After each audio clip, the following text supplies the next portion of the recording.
4 días despois, no Porto de Ribeira, continúan os labores de extinción do lume no arrastreiro Aguadi. A conselleira do Mar, Marta Villaverde, achegouse ata a zona esta mañá para coñecer de preto a evolución do operativo. Alí puxo en valor o traballo do persoal que participou no dispositivo de emerxencia. Que tal? Moi boa noite. Repasamos outras novas do día en titulares. A CIGA pide ao Concello de Vilagarcía explicación sobre o estado da concesión da Escola Infantil Municipal. Reclaman a remunicipalización do servizo. En marcha a obra de mellora ambiental do Gafos, o seu paso pola rúa da Ponte Nova en Pontevedra. A demolición dunha vella construción permitirá crear unha zona de estancia. Sanxenxo entregou hoxe as súas cebolas de ouro. Este ano foron pro profesor Pepe Álvarez e pra ceboleira Maruja Cacabelos. Lousame acollerá este vindeiro domingo unha nova edición da homenaxe a Prudencio Romo. A actividade terá lugar no Polideportivo da Silva a partires das 8 da tarde. Ribadumia celebrará esta fin de semana a 31ª edición da Baixada do Umia. Reunirá no Concello Humilleiro de Padexeiros. Estamos nas novas do día. Comezamos.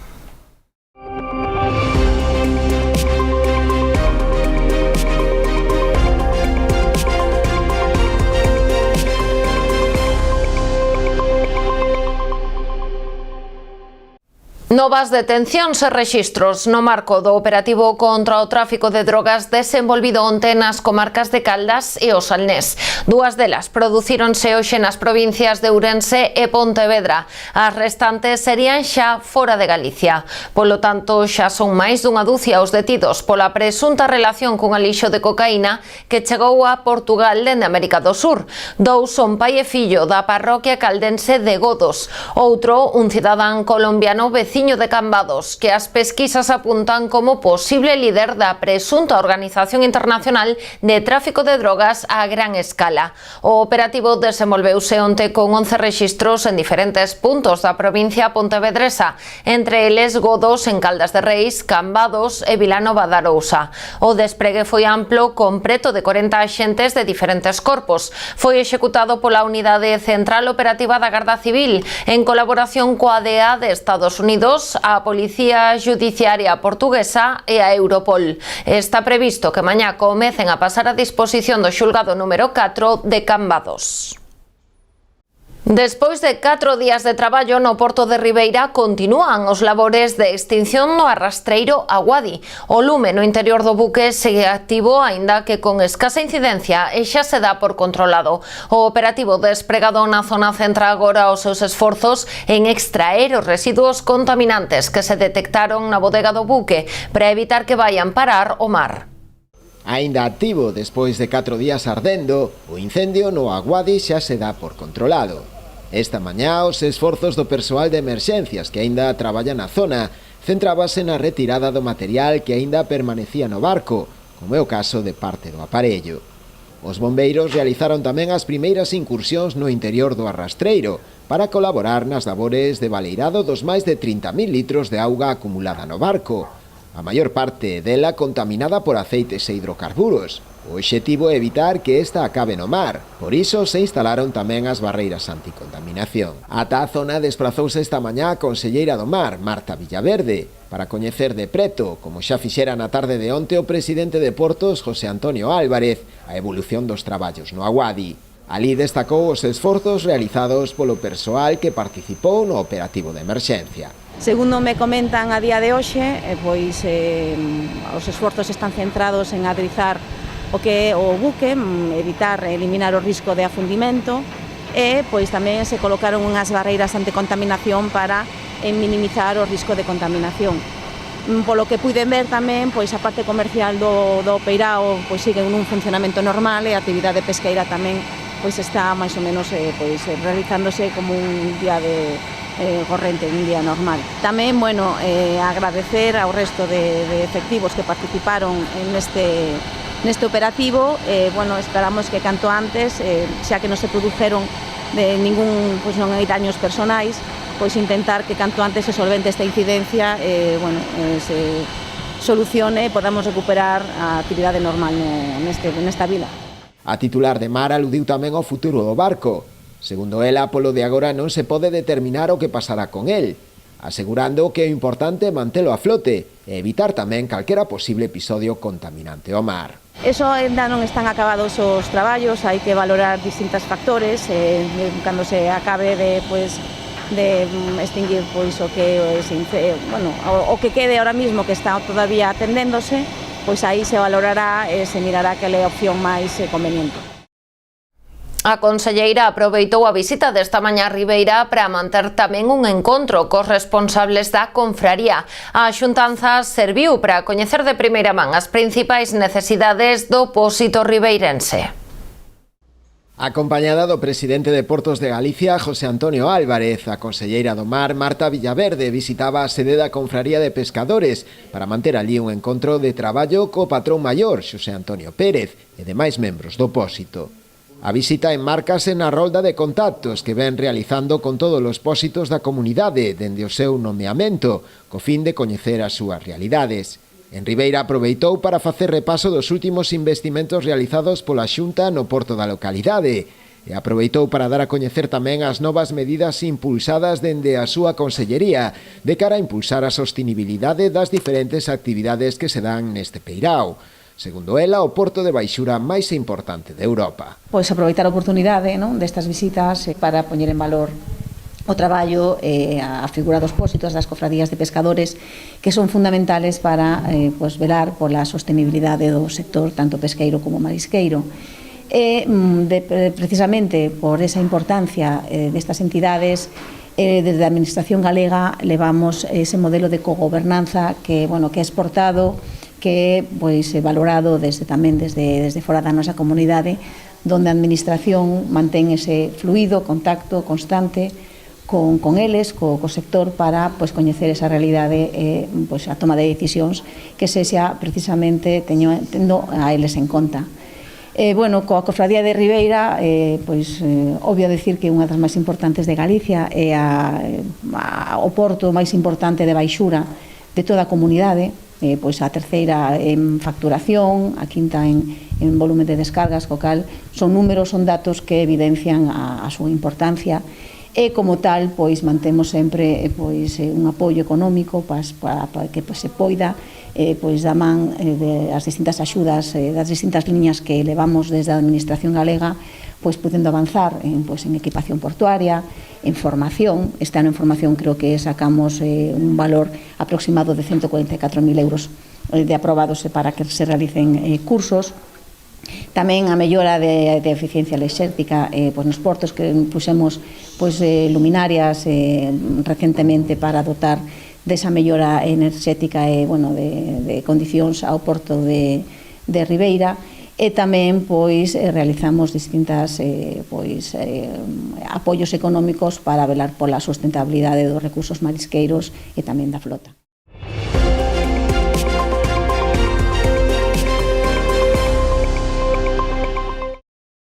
A CIGA reclama ao Concello de Vilagarcía a remunicipalización do servizo da Escola Infantil Municipal da cidade. O sindicato denuncia que do servizo se encarga dende hai máis de 25 anos a mesma empresa privada, pero que non lles consta que nos últimos anos se sacara a licitación a súa xestión, algo que aseguran, segundo a lei, tería que facerse como máximo cada 5 anos. Critican que ata o momento o Concello non respondeu ás súas preguntas, nin atendeu a solicitude de reunión co alcalde que presentaron antes de rematar o curso escolar no mes de xuño. Lanzan varias cuestións. Cal é o motivo de que non se saque o concurso, en que situación administrativa se atopa a Escola Infantil Municipal ou en que suposta irregularidade estaría incorrendo o Concello ao manter esta situación. A isto a CIGA suma a situación do persoal. Segundo o sindicato, que non se licitara o servizo durante este 2025 provoca unha perda salarial os traballadores de entre 2.800 e 3.200 euros neste ano, que denuncian que case todo o cadro de persoal está con xornada semanal inferior á marcada no convenio colectivo de 38 ou 39 horas semanais con contratos a tempo parcial. Por iso reclaman unha vez máis unha reunión coa alcaldía para volver tratar este tema. Nós reiteramos unha vez máis, como decía, que a escola infantil, como o curso escolar empeza a semana que ven, esa licitación está sin sacar, eso causa un perxuízo económico para, como digo, a todos os colectivos de traballadores e traballadoras, e eso tamén, lóxicamente, nós entendemos que por parte do Concello non é só unha deixación, é dicir, eu non lle quero poñer o calificativo de que pode significar eso, pero sabemos que todas as licitacións públicas teñen un período máximo de 5 anos, é dicir, pode ser un período de 3 máis unha prórroga de 2 ou un período de 2 máis unha prórroga de 3, isto leva máis de 20 anos sin sacarse a concurso e non sabemos cal é o motivo nin cal é a situación. Xa lle dicíamos que o normal sería remunicipalizar ese servizo, non hai ninguna razón a día de hoxe para que eso este xestionado de maneira privada, aínda que eso non é, nós somos conscientes que de tomar esa decisión que non é unha cuestión inmediata, entón aí sería onde se aplicaría isto que estamos comentando como solución a curto prazo, non? Pero sí que é certo que o traballo ten que ir orientándose unha remunicipalización do servizo, porque eso xa evitaría moitísimos dos problemas que estamos tendo agora, non? Pontevedra avanza para estender o saneamento a todos os núcleos rurais do municipio. Unha segunda fase na parroquia de Verducido permitirá conectar 67 novas vivendas á rede. Quedaría pendente unha terceira para dar servizo ás 109 restantes, actuación que está bloqueada pola oposición dunha veciña. Segundo o alcalde, preto do 95% do rural pontevedrés ten xa rede de saneamento. En principio falta ese 2B de Verducido, que son 109 vivendas, falta un en Fragoso, en Santo André de Xeve, que se vai a facer cun proxecto singular de depuración, digamos, ecolóxica. Bueno, eso é o que queda pendiente por executar de núcleos rurales das 15 parroquias. Quero dicir que os núcleos rurales das 15 parroquias con estes dous proxectos estarán conectados ou poderán conectarse. En Pontevedra xa está en marcha a obra de mellora ambiental dos Gafos, o seu paso pola rúa da Ponte Nova. Cun orzamento de 48.000 euros, o proxecto centrarase na recuperación dun espazo que até agora estaba ocupado por unha edificación sen valor arquitectónico adquirida polo Concello hai anos. A intervención suporá a demolición do inmoble para crear un espazo de estancia. Había dúas edificacións que comprou o Concello hai xa algúns anos. Un é aquel muiño que non se ve aquí, pero está detrás, que habrá que restauralo porque forma parte do patrimonio do Concello. Pero esta era unha edificación que non tiña ningún valor de tipo arquitectónico e decidimos tirala e recuperar toda a zona. É unha mellora ambiental, quinda que é unha obra moi pequena, moitas veces non lle damos importancia, pero que é unha obra que é unha mellora sustancial ambiental nesta zona. Un dos aspectos clave do proxecto é a súa sustentabilidade e aproveitamento dos recursos locais, xa que todos os materiais resultantes da demolición se reutilizarán na propia obra, aplicando o concepto de quilómetro cero. En concreto, a pedra do edificio derrubado empregarase para dar continuidade ao muro existente e levantar un novo muro de contención, o que permitirá crear un socalco con bancos para sentar e contemplar o río. Ademais, os cascallos de demolición utilizaránse para construir unha nova senda peonil que conectará o paseo fluvial coa rúa Ramón Peña, mellorando a continuidade dos itinerarios peonís. A obra conta cun prazo de execución de 2 meses e cunha subvención da Xunta de Galicia. O Pleno Municipal de Lousame aprobou en sesión extraordinaria os 3 proxectos incluídos no pos adicional da Deputación da Coruña para este ano 2025, que acadan un investimento total de preto dos 100.000 euros. A achega destinarase íntegramente a actuacións de mellora nos núcleos de Millón, Cés e Gandarela, e tamén na estrada entre Outeiro e Marracín de Arriba.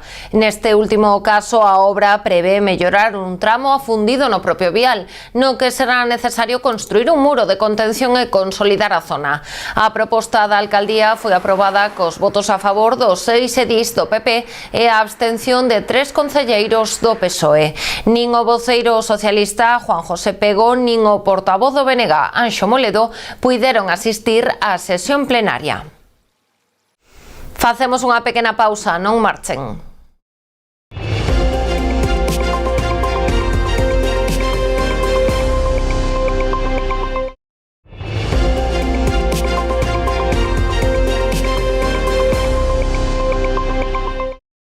A cebola volveu reclamar o seu lugar en Sanxenxo. A vila celebrou hoxe a 43 edición da súa Feira da Cebola, unha cita enmarcada na celebración de Santa Rosalía que ateigou o entorno portuario. Finalmente a chuvia respectou o acto de homenaxe ao profesor Pepe Álvarez e a ceboleira Maruja Cacabelos, que este ano foron os galardoados coas cebolas de ouro.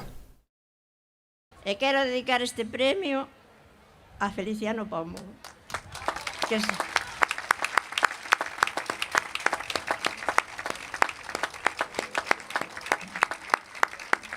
Que se foi hai pouco máis de un ano. Que contento estaría hoxe se estuvese aquí. Para el, que sempre foi meu compañero, sempre me axudou en todo, e vai para ti. Sei que desde algún lado nos estarás escoitando. Gracias. Os meus alumnos e alunas, os que sempre tentei inculcar que é bo saber matemáticas, que é bo saber historia, pero na vida o máis importante é ser boas persoas, respetar os... Gracias. Respetar as demais, por enriba das diferencias de orixe, de lingua, de formas de pensar, de formas de entender a sociedade, porque a diversidade sempre é algo positivo para unha sociedade, nunca pode ser fonte de problemas, senón que é un enriquecemento. Que este ano coinciden dúas cousas, que as cebolas de ouro son para dúas personas que levan a Sanxenxo no corazón. Unha, porque eu estaba comentando antes con Maruja, María Ángeles Cacabelos, conocida como Maruja a de Gondariño, que resulta de que todos os anos, acompañado por Feliciano, viña aquí a Feira de Cebola e ela sigue facendo o esforzo. Eu quero lle agradecer a mención que fixo do seu marido, que agora xa non está entre nós, pero que viña sempre con ela, non? E Pepe non foi un maestro máis. Pepe creou escola de verdad. Eu teño que dicirche, Pepe, que sinto que maestros como a ti non se teñan que xubilar nunca, porque é moi necesaria. Non hai ningún pobo que triunfe se non ten unha boa educación. En canto a entrega de premios, un ano máis recoñeceuse o posto mellor decorado, que este ano foi o de María Elisa García. A ristra de cebolas máis longa cadou os 192,10 metros e foi a de Judith dos Reis. Pola súa banda, a cebola máis grande de máis dun quilo e 400 gramos foi presentada por María Angustias Pintos. O último premio entregado foi o de mellor composición artística. A escollida foi a proposta Alvariño do Mar, de Encarnación Cacabelos. Entre todos os gañadores repartíronse case 1.800 euros. Tamén se despediron da cita con éxito os 43 postos de venda que se instalaron na contorna do Porto. Ata ali levaron os seus produtos da horta, coas cebolas como protagonistas. Xa antes do mediodía moitos estaban completamente baleiros. Esta mañá presentábase en Lousame a 17ª edición da homenaxe a Prudencio Romo. A actividade organizada pola Asociación Cultural Prudencio Romo e o Concello terá lugar este domingo 7 de setembro no Polideportivo da Silva. Tomarán parte nel o grupo Enclave, os bailaríns de Santango e a banda de música de Lousame. Un ano máis, Lousame volverá a coller a homenaxe a Prudencio Romo cun concerto no Polideportivo Municipal da Silva. Será este vindeiro domingo a partir das 8 da tarde. Na actividade organizada pola Asociación Cultural Prudencio Romo e o propio Concello tomarán parte o grupo Enclave, os bailaríns de Santango e a banda de música da localidade. Vamos a facer un concerto que é un monográfico de tangos, que vamos a contar con uns solistas, con un grupo solista que se chama Enclave grupo, e uns bailaríns de, Santango se chaman. Neste monográfico de tangos, toparemos os tangos como Resiliencia, Adiós Nonino, moi típicos de toda a cultura, vamos a decir, argentina. Vai ser un espectáculo bastante bonito, bastante atractivo, vai haber moitísimas cousas, a banda colaborará acompañando estes artistas. A diferenza de edicións anteriores nas que se apostou principalmente por facer un certame de bandas populares, nesta ocasión apostouse por un xénero musical totalmente diferente, como é o tango. Foi así unha iniciativa que nos surgeu un día así medio tal, que nos mandaron unha invitación por se queríamos facer un concerto cos de Enclave, o trío. Foi enlazándose unha cousa con outra e fomos acabando facendo un concerto que penso que vai ser bonito e llamativo, así. Dende o Concello agradeceron o traballo da Asociación Cultural Prudencio Romo e tamén da Banda de Música de Lousame por manter aínda viva esta homenaxe, convidando a toda a veciñanza a chegarse este domingo ao pabellón municipal da Silva. A entrada será totalmente libre de balde. A Pobra vende a abrir unha nova convocatoria, neste caso a 8ª edición do Premio Carlos Mosteiro de Literatura Infantil que organiza o Concello en colaboración coa Asociación Cultural Barbantia e a Editorial Galaxia. Como en edicións anteriores, a convocatoria está aberta a obras orixinais escritas en lingua galega e dirixidas a nenos e nenas de entre 8 e 12 anos. Os traballos deberán ser inéditos en todos os formatos e non poden ter recibido un premio con anterioridade noutros certames que poderán presentarse en papel ou en formato digital. O prazo de recepción de orixinais estará aberto ata o 1 de novembro. Cabe lembrar que o premio ten unha dotación económica de 3.000 euros e a publicación do traballo como parte da colección Árbore da Editorial Galaxia.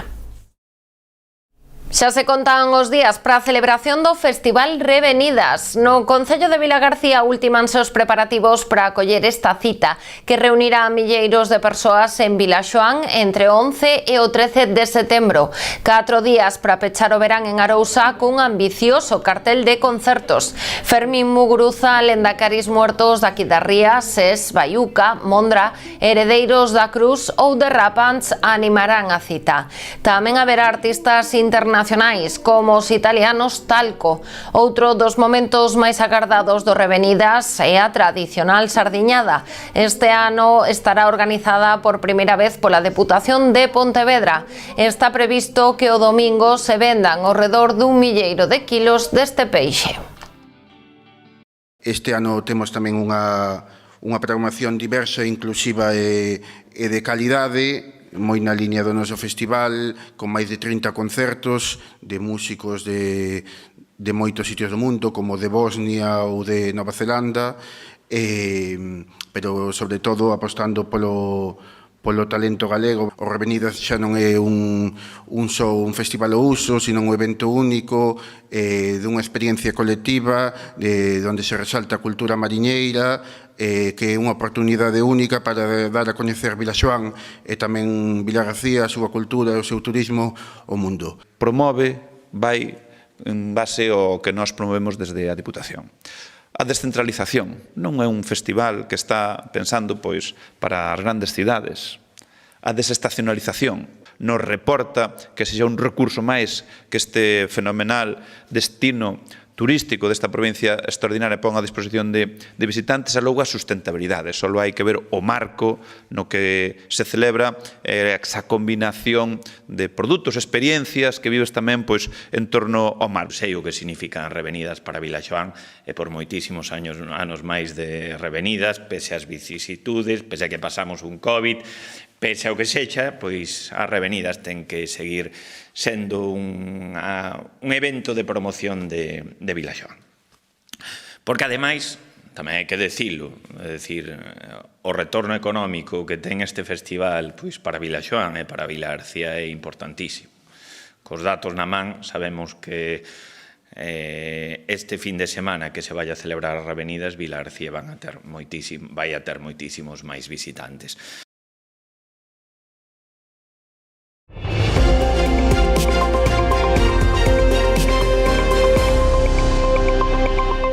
Este sábado 6 de setembro, Ribadumia acollera a edición número 31 do Descenso Internacional do Río Umia. A cita organizada polo Club Náutico O Muiño reunirá preto dun milleiro de padexeiros. Por destacar así tamén unha presencia, aparte de Manuel Fontán, que vai participar, Lara Remigio, uns medallistas internacionais que tuvemos estes últimos días. Vai faltar Adrián Xeiro, que está de vacacións, e Silvia Gago, por exemplo, que xa marcha para Murcia, para o equipo. Vai estar tamén presente Estefanía Fernández, que é ahora recente campeona do mundo no K4, foi olímpica en París, vai remar o K2 mixto. E despois tamén, a maiores da inscripción, vai haber 2 clubes portugueses, o Náutico Fao e máis o Vila Conquense, que vai ter unha representación tamén aquí, é dicir, desde Portugal. No caso do piragüismo, que para nós é un dos deportes, e de feito os resultados están aí, de alguma maneira son os que os respaldan, campeóns nacionais, campeóns internacionais. É difícil que estén nunha regata e que non veñan con un gran premio, e polo tanto iso quere dicir que detrás hai un traballo moi importante. E para o Concello de Ribadumia nos apostamos moito polo turismo deportivo, non? A parte de polo deporte, tamén queremos promocionar o Concello de Ribadumia e tamén a comarca, se pode ser, e tamén a provincia, por suposto, e tamén Galicia, tamén, que ao final eso tamén se consigue, precisamente con este tipo de evento. O descenso internacional do río Umia é unha proba puntuable para a Liga Galega de Ríos e Travesías da Federación Galega de Piragüismo. Agárdase a participación de preto dun milleiro de padexeiros de clubes de distintos países. O percorrido duns 7.000 metros de longitude parte dende o Concello de Cambados, da praia fluvial de Ouviña, e ten a súa meta na Ponte de Barrantes, xa en territorio do Concello de Ribadumia. Ademais, o domingo celebrarase tamén no río Umia o Campeonato Galego de Alevíns e Benxamíns deste deporte, na contornada Ponte de Barrantes. Falamos agora de baloncesto. Esta mañá presentábase no Concello de Boiro o encontro amigable que enfrontará os equipos femininos do Celta Femsa Zorca e o Baxi Ferrol. O partido terá lugar este sábado 6 de setembro a 7 da tarde no pabillón da Cachada. O partido organizado polo Baloncesto Santa Baia en colaboración co Concello dará inicio ao programa de actos que se prolongará ao longo de todo este ano, coincidindo co 35 aniversario do Club Boirense. Dende a organización destacaron a importancia desta cita deportiva, na que se medirán dous dos grandes clubs do baloncesto feminino en Galicia, animando a acudir ese día ao pabillón municipal. Cos deportes rematamos o informativo de hoxe. Quedan coa actualidade do sector vitivinícola no programa Orixe e Calidade. Vémonos mañá. Sexan felices.